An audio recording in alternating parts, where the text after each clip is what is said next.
share my PowerPoint.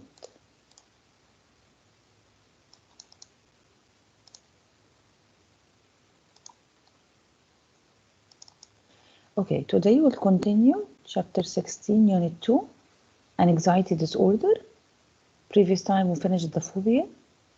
We started with the generalized anxiety disorder, and then we said that if we don't control the generalized anxiety disorder, it will lead us to have phobias,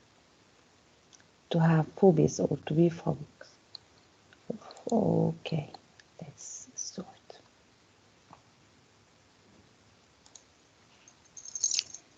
Do you see my PowerPoint, girls? Yes.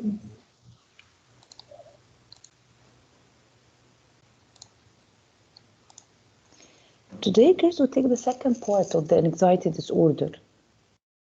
And anxiety disorder will take the second part. Previous time we said, what is the phobia? Phobia is what? Do you have your book, girls? It's on booklet, page 456, 456. Grade 12, do you have your booklet? Yes, miss. Okay, page 457. Now we'll take 457. Okay. The last thing we said previous time was social phobia. After we talked about kinds of phobias, we talk about social phobia. What is social phobia? From its meaning, girls, what do you think social phobia means? Social is what? Is it from the social life, the people around you, and how you talk to people, so you're afraid from this? Yes. Read it, please, Jana, right? Jana? Yes, Jenna. Read it, please, Jana. Read the slide, PowerPoint slide. Social phobia, fear that they will embarrass themselves in a public place or social setting, fear of speaking in public, eating in public, using public restrooms, meeting strangers, going on the first date. People tend to avoid the thing that frightens them, which reduces anxiety but not the phobia. It's better to experience the feared object under conditions in which he or she feels safe. Yes, he says in the phobias, don't avoid facing your fear. No, try to deal with the fear, but in under suitable circumstances. What does it mean? It means, for example, if you have phobias of cats, try to get close or near to a cat, but with your parents, for example, with a friend that you trust. Okay, don't avoid being in a room with a cat because it increases your fear. Try to face your fear, but gradually and in good conditions, under good conditions or under good circumstances. So it is the same like when you have fear of speaking in public, you cannot give a presentation in front of your friends. Okay, you don't like to ask the teacher if there is a question you don't know. You fear to ask the teacher this question, and maybe the teacher will embarrass you. So when you fear, okay, when you fear how to do anything in public, it means what? You have social phobia. You have to face your fear. Start, if there is a presentation, say to yourself, what will happen if I read 2 slides or 3 slides, for example. Okay? The one who has social phobia always thinks that he will look like a fool. He likes to stay away out of people in order to avoid their judge. Okay? Their judgmental ideas about him. Their bad comments. Okay? Then we go to panic disorder. Panic disorder into page 457. What is panic disorder? Panic, from the word panic, it means what, girls?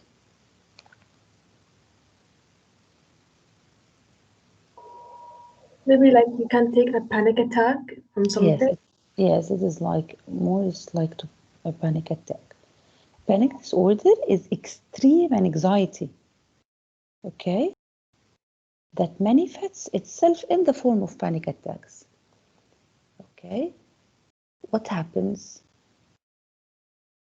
The people who has panic attacks, or the one who is diagnosed with panic attacks or panic disorder, he feels of minutes of long episodes of intense dread. Dread is fear.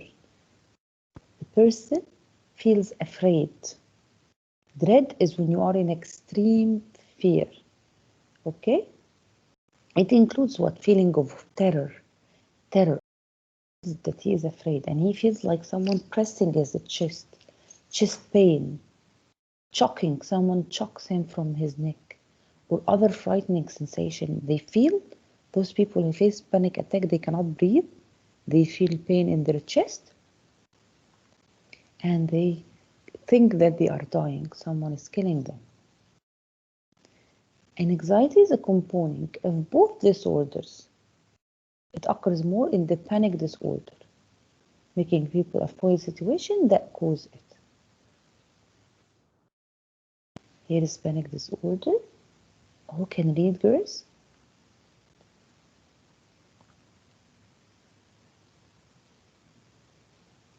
Grade 12.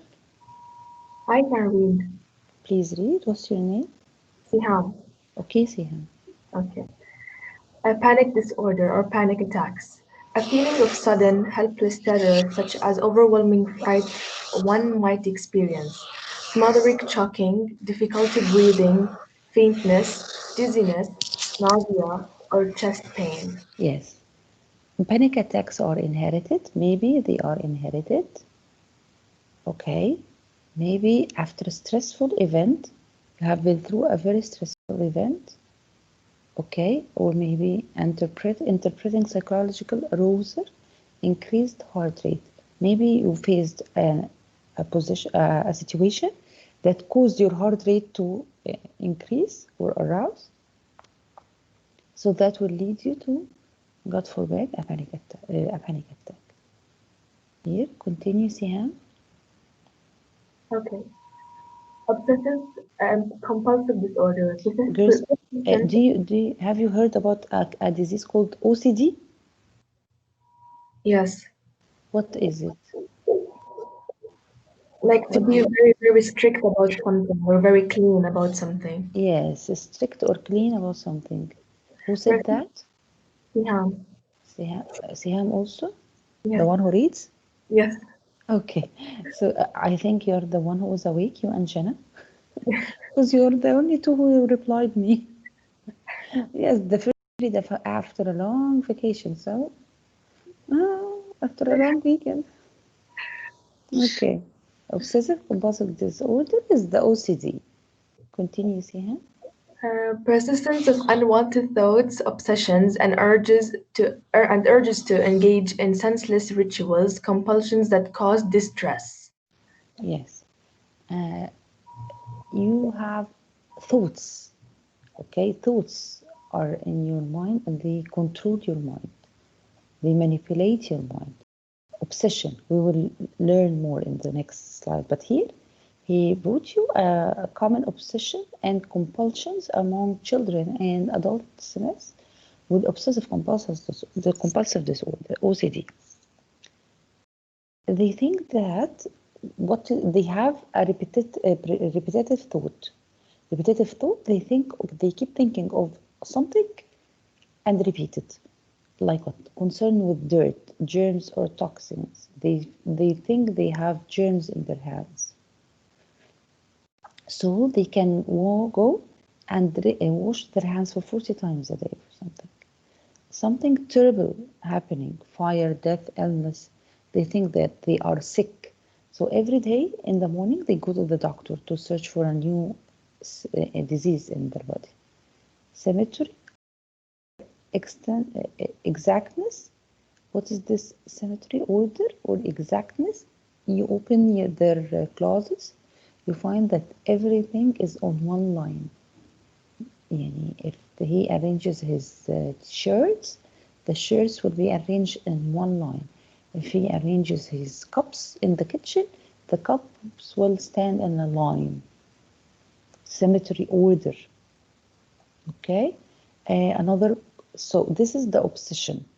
The compulsion is repetitive behavior. So the obsession is repetitive thought.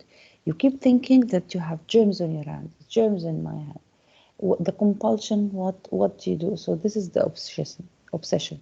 Compulsion is you go and wash your hands and excessive hand washing, bathing, toothbrushing, grooming, repeating rituals, in and out door, up, down from a chair, checking doors, locks, applicants, car brake, homework. Okay. Here, read it, Sam. Complete? Yeah. Okay. A PET scan of the brain of a person with obsessive compulsive disorder, OCD, high metabolic activity, and the frontal lobe areas are involved with directing and attention. Yes, this is in the brain from above. These red areas are so active, repetitive thoughts. Okay. Can anyone else read? Hello, grade 12. Please. Grade 12. Miss, can I read? Yes. What's your name? Ranim. Yes, Ranim. Thank you, Seham. Okay, Ranim, continue. This. Obsessive compulsive disorder. Uncontrollable patterns of thought and coping behavior called impulsive. Wash his hands 20 or 30 times a day. Avoid walking on cracks in the sidewalk. Unable to rid himself of opposite threats. Love. Perfection. Hobby. Then we move to post-traumatic stress disorder. Okay. PTSD. Have you heard about PTSD? Yes. What do you know about it? It usually occurs for people who go to war, soldiers. Yes, like soldiers who go to war, they face the horrifying, they live horrifying life and during the war, so they cannot get rid of it. They keep thinking and get flashes of this war, get flashes, okay, that they see flashbacks. Okay, read it. A person who has experienced a traumatic event feels severe and long-lasting after effects, just like military combat, survivors of acts of terrorism, natural disasters such as floods or earthquakes, other catastrophe as plane crash. Sorry. Yes. Human aggression such as rape and assault. They suffer from involuntary flashbacks or recurrent nightmares. Yes, military combat or war. Survivors of a terrorism attack, or terror attack, a natural disaster, flood or earthquake, okay, or other catastrophe as plane crash. And after they survive these events, they face the problem. They face that they cannot get rid of the thoughts of this. 1 minute, guys, I want to check something. So they want to get sure. They want to get rid of these thoughts, but they can't. Continue. Ranim, continue reading. 4 or more weeks of the following symptoms constitute post-traumatic stress disorder: haunting memories, nightmares, social withdrawal, jumpy anxiety, sleep problem. Yes, those people who face post-traumatic stress disorder, they face haunting memories. Haunting memories is the flashbacks. Whenever they are sitting in any place, they get flashbacks of what happened in the war. Nightmares, they cannot, of course, sleep at night, sleep problem, so they have nightmares. Social withdrawal, they start to refuse to go to parties, to meet new people. Jumpy anxiety. What is jumpy anxiety? They feel anxiety for no reason. People that suffer from PTSD can have insomnia. They don't sleep, lasts for 4 weeks or more after the traumatic experience. Many combat veterans have experienced symptoms of PTSD. Combat stress more than doubled a veteran's risk of alcohol abuse, depression, or anxiety. going to war, the stress is double. The risk of alcohol abuse or depression or anxiety. Not all whirlwinds are visible. PTSD, okay? Many accidents and disaster survivors and sexual assault victims have experienced the symptoms of PTSD. They cannot sleep at night. They have problems dealing with people. Why? Because they cannot get rid of the thoughts and the feelings of pain that they had when they suffered any of these car crash, earthquake. Okay?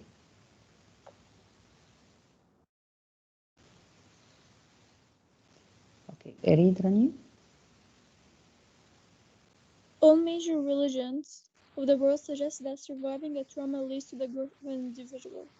For some sufferings can lead to post-traumatic growth, including an increased appreciation of life, more meaningful relationships, changed priorities, and a richer spiritual life. Here he says to you that try to look at the good side of your experience. All major religions like Islam, Christianity, and Judaism, these are the major religions. They suggest that surviving trauma leads to the growth of the individual. Any problem you face in your life leads to a growth in a part of you, in your heart and your personality.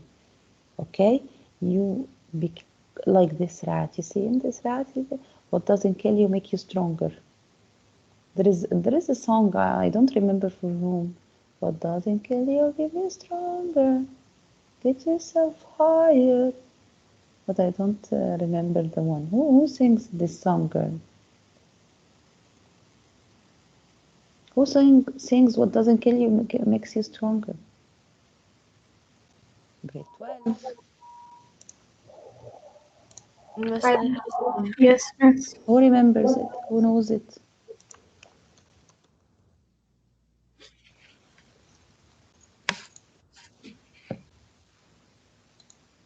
Miss, what was your question? There is a song. Yes, What it's doesn't written kill by you? Kelly Clarkson.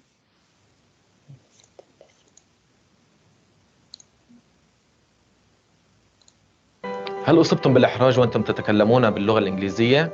وأنا كذلك، ولكن كل You heard this advertisement, girls? Yeah. He said, have you ever felt anxious while talking English? This is which kind of phobias or that we just talked about? Social one. Yes. Social. Listen. Did you like it, girls? Hello? Yes. Yes, Miss. I love this song. What doesn't kill you keeps you stronger. Makes you stronger. So as he says to you here, the more you suffer, the more you get stronger. And this is real, girls. The more hard situations you face in your life, the more you learn how to deal with these situations and how to fix them. So you have experience.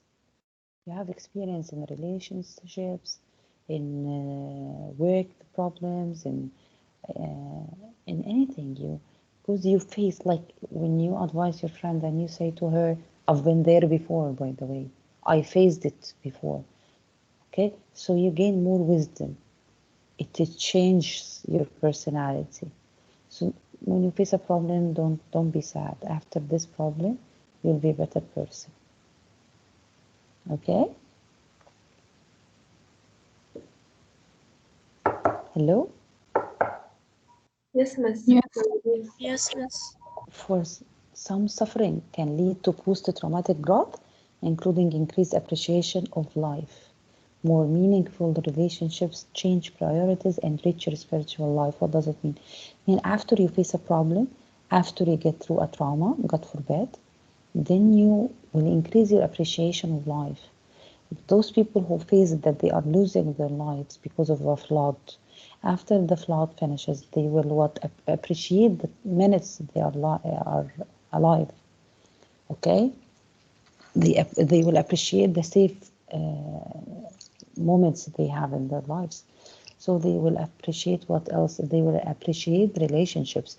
They will change their priorities. What does it mean? It means that before a trauma, they cared more about going out and hanging out with friends and this.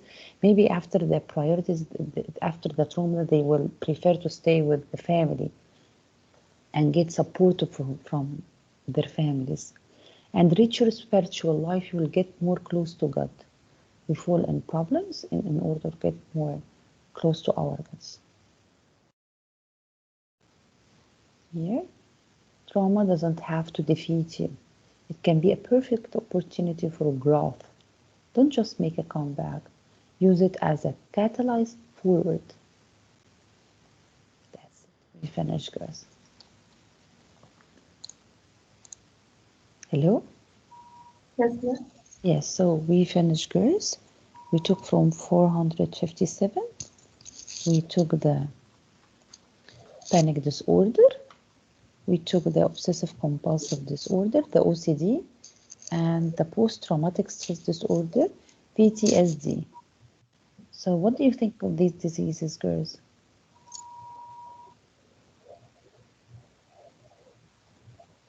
Girls, What did you say, miss? Can you repeat?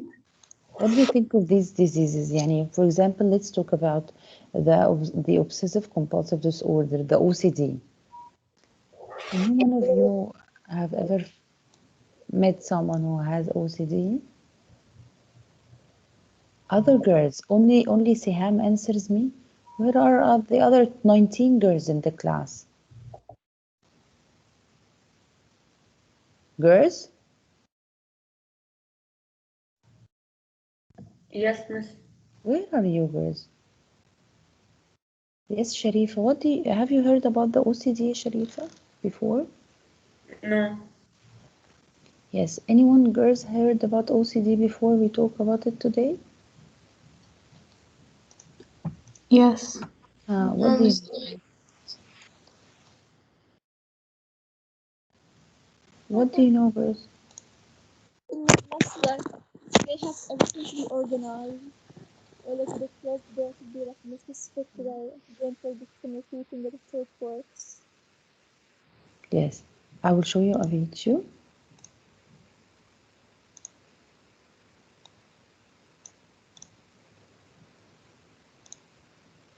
Do you hear Hi, girls? my name is Naomi. You hear the sound? Yes, miss. Ballet is my absolute favorite thing in the world, but a condition called obsessive compulsive disorder put my dreams of dance on hold. My obsessive compulsive disorder, or OCD, started when I was in junior high. I started to get totally stressed out by the order of things. I was fixated on making sure everything was put in the perfectly right place all the time. I felt that I had to do it, like I had no choice. I knew that what I was doing didn't make any sense and that I should just stop doing it, but whenever I tried to stop, something took over in my brain and I just had to keep going. But that wasn't all. I also had these very upsetting pictures in my mind, like dreams, but I was awake.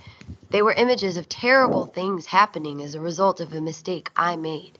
I saw my grandparents being murdered by an intruder who entered the house through a door I left unlocked.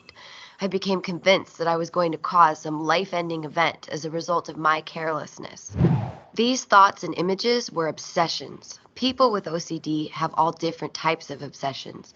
The important thing to know is that the obsessions are unwanted, intrusive, and repetitive thoughts or images, and that the person experiencing them knows they are unreasonable and excessive. Leaving my apartment for school in the morning was a nightmare. As soon as I closed the door, the images and thoughts started. What if I left my curling iron on? What if I didn't lock the door? Something terrible will happen. My family will be hurt. It will be my fault. I have to go back and check.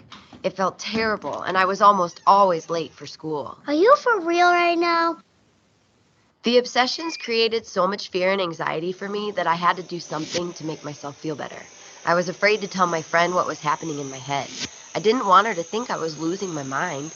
The obsessions kept building and building until I couldn't stand it anymore. I didn't know what to do, and to make it worse, compulsions began. A compulsion is something you do to reduce the stress caused by a feeling that things just aren't right. To get rid of that feeling, you need to do something, like touching, counting, or chanting. A compulsion makes you feel relief for a short time, but before you know it, the obsessions are creating anxiety again. That brings back the compulsions. It feels like it's never going to end. Just like with obsessions, people have all kinds of compulsions. Remember, a compulsion is what the person does to get relief from the anxiety the obsessions create. One of my compulsions was ordering. There was a time when I stopped going to school because I would spend 5 or 6 hours in my bathroom or kitchen making sure things were in their correct place. It's so hard to explain in words, but I felt like if I didn't arrange these things that something terrible would happen. As soon as I walked away, the overwhelming stress would drive me back to repeat the same thing again. It was maddening, but I couldn't stop. My life was going down the tubes. I have lived with my grandparents most of my life. They started getting really worried about me when I wasn't able to go to school. Hey, Grandma, get over here. This is my grandma. Say hello to everyone, Grandma. Hi there. I understand we're talking about your OCD. I remember when you were really sick. I didn't know what to do for you. It was heartbreaking. Sometimes I even helped you with your compulsions because I could see that was the only thing that made you feel better. But it never worked for long. The day we went to your pediatrician and got help was a day I will never forget. Your grandfather and I love you so much, but we needed help to know how to best help you. Naomi, I know you are scared. It must be very hard to have so many obsessions and compulsions, and I want you to know that you are not losing your mind. You have obsessive compulsive disorder, and it's causing a lot of problems in your life, but I can help you with that. I want you to take the medicine I prescribe and also see a therapist. The combination of the medicine and the therapy will help you manage the intrusive obsessions and the overwhelming desire to engage in your compulsions. Now imagine that each part of the brain is like a different building. The buildings are connected by pathways. On these pathways are messengers that carry information between buildings. There is some evidence that people with OCD have a lot of activity in certain parts of the brain. The chemical messengers in your brain are too excited. They are running around like chickens with their heads cut off and causing you to feel you are constantly in danger or that something bad is about to happen. By taking medication and working on changing your thoughts in therapy, you will slow these messengers down. Once they stop flooding your system with anxious messages, you will have more control over the thoughts and images in your mind and how you choose to deal with them. This will help you control both your obsessions and your compulsions. The doctor was right. I went to therapy and learned to manage my thoughts better. The medication helped to slow things down so I wasn't so afraid all the time. I was able to go back to school, spend time with my friends, and get back in the dance studio. I was able to tell my friends about what was happening. And guess what? They didn't laugh at me or make fun of me. They understood and were helpful. My grandmother was right. I needed help to get my life back on track. Getting help for my OCD was the best decision I ever made. Hey, you're on time. I'm so glad you're managing your OCD. It means less anxiety and more time for shopping at the mall with me. Obsessive-compulsive disorder is a real medical condition. If you or someone you know is experiencing symptoms, call a doctor and get help. You can also check out this website, teenmentalhealth.org, for more information.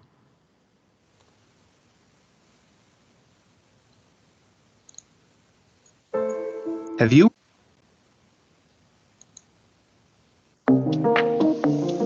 في مجالات شتى بدءا من الرياضيات والطب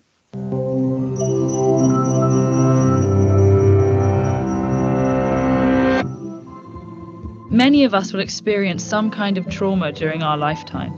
Sometimes we escape with no long-term effects, but for millions of us, those experiences linger, causing symptoms like flashbacks, nightmares, and negative thoughts that interfere with everyday life. This phenomenon, called post-traumatic stress disorder, or PTSD, isn't a personal failing. Rather, it's a treatable malfunction of certain biological mechanisms that allow us to cope with dangerous experiences. To understand PTSD, we first need to understand how the brain processes a wide range of ordeals, including the death of a loved one, domestic violence, injury or illness, abuse, rape, war, car accidents, and natural disasters. These events can bring on feelings of danger and helplessness, which activate the brain's alarm system, known as the fight, flight, freeze response. When this alarm sounds, the hypothalamic, pituitary, and adrenal systems, known as the HPA axis, work together to send signals to the parasympathetic nervous system. That's the network that communicates with adrenal glands and internal organs to help regulate functions like heart rate, digestion, and respiration. These signals start a chemical cascade that floods the body with several different stress hormones, causing physiological changes that prepare the body to defend itself. Our heart rate speeds up, breathing quickens, and muscles tense. Even after a crisis is over, escalated levels of stress hormones may last for days, contributing to jittery feelings, nightmares, and other symptoms. For most people, these experiences disappear within a few days to 2 weeks as their hormone levels stabilize. But a small percentage of those who experience trauma have persistent problems, sometimes vanishing temporarily, only to resurface months later. We don't completely understand what's happening in the brain, but one theory is that the stress hormone cortisol may be continuously activating the fight, flight, freeze response while reducing overall brain functioning, leading to a number of negative symptoms. These symptoms often fall into 4 categories: intrusive thoughts like dreams and flashbacks, avoiding reminders of the trauma, negative thoughts and feelings like fear, anger, and guilt, and reactive symptoms like irritability and difficulty sleeping. Not everyone has all these symptoms or experiences them to the same extent and intensity. When problems last more than a month, PTSD is often diagnosed. Genetics, ongoing overwhelming stress, and many risk factors like pre-existing mental illnesses or lack of emotional support likely play a role in determining who will experience PTSD. But the underlying cause is still a medical mystery. A major challenge of coping with PTSD is sensitivity to triggers, physical and emotional stimuli that the brain associates with the original trauma. These can be everyday sensations that aren't inherently dangerous, but prompt powerful physical and emotional reactions. For example, the smell of a campfire could evoke the memory of being trapped in a burning house. For someone with PTSD, that memory activates the same neurochemical cascade as the original event. That then stirs up the same feelings of panic and helplessness, as if they're experiencing the trauma all over again. Trying to avoid these triggers, which are sometimes unpredictable, can lead to isolation. That can leave people feeling invalidated, ignored, or misunderstood, like a pause button has been pushed on their lives while the rest of the world continues around them. But there are options. If you think you might be suffering from PTSD, the first step is an evaluation with a mental health professional who can direct you towards the many resources available. Psychotherapy can be very effective for PTSD, helping patients better understand their triggers.